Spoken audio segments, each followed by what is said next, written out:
bonjour. Bonjour. Vous êtes le directeur des vignerons indépendants de France. Nous sommes ici pour le lancement de la première édition du pique-nique national des vignerons indépendants. Est-ce que vous pouvez nous présenter un peu l'événement au niveau national?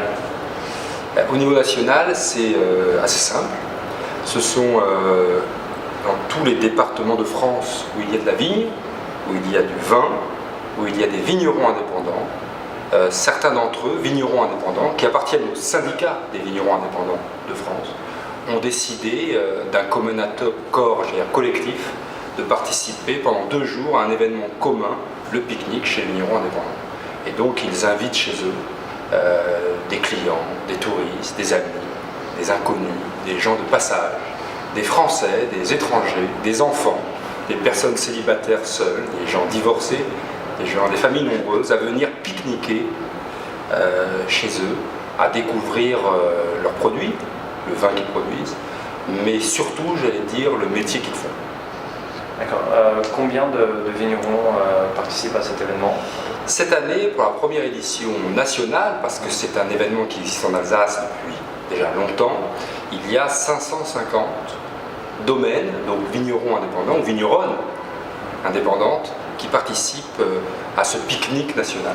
Ce qui, en surface potentielle, j'allais dire, de pique-nique, fait environ 12 000 hectares. Donc en fait, le 12 et 13 juin 2011, les vignerons indépendants de France mettent à disposition du public, des consommateurs, 12 000 hectares pour venir pique-niquer chez eux. D'accord. Et donc pour les visiteurs, est-ce que vous avez mis en place un site spécifique? Qu'est-ce qu'on peut retrouver? Quel type d'informations sur ce site? En fait, on s'est mis à la place du visiteur type, et donc il a besoin de savoir quels sont les vignerons qui participent, soit dans sa région, soit dans une autre région, parce qu'il peut très bien prendre le parti, lui avec sa famille, de partir en week-end prolongé dans un autre département, dans une autre région.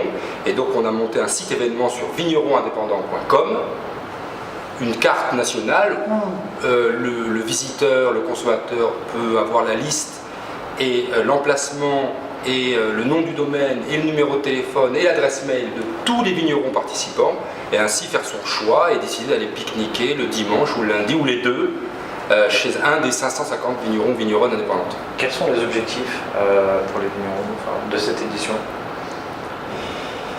Je dirais qu'il n'y a pas d'objectif. D'abord, c'est un événement qui n'est pas un événement, je dirais, à proprement parler, commercial. Ce n'est pas une opération de promotion commerciale.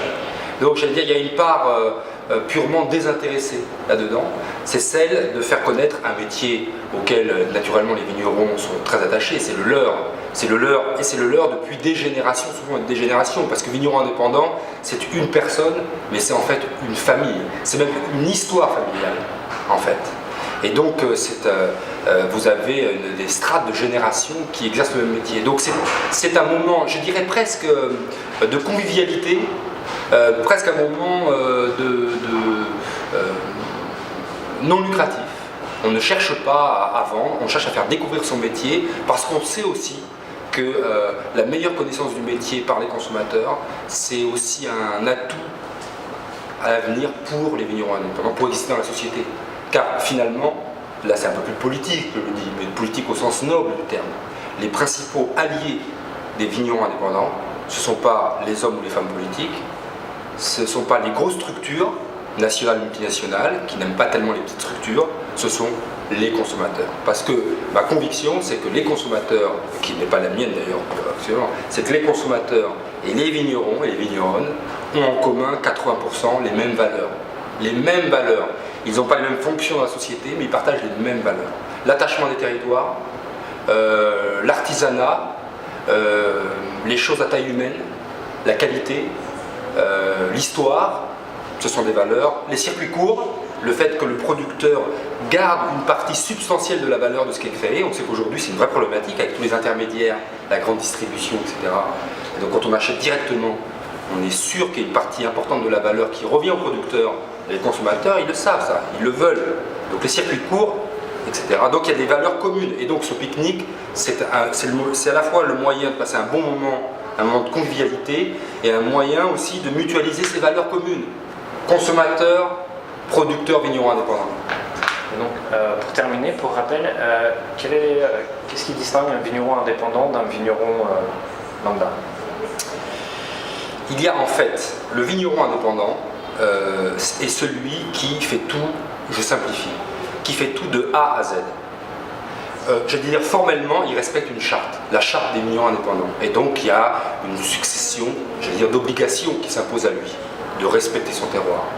Mais si je simplifie, son obligation, c'est de tout faire de A à Z. Donc, c'est lui qui cultive le raisin, c'est lui qui l'amène à la cave, c'est lui qui vinifie son vin, c'est lui qui élève son vin, c'est lui qui, ou elle, qui le met en bouteille, et c'est le vigneron qui le commercialise. Unité de lieu, comme au théâtre. Unité de lieu, unité de personne. Ce qui est une rareté pour un produit transformé.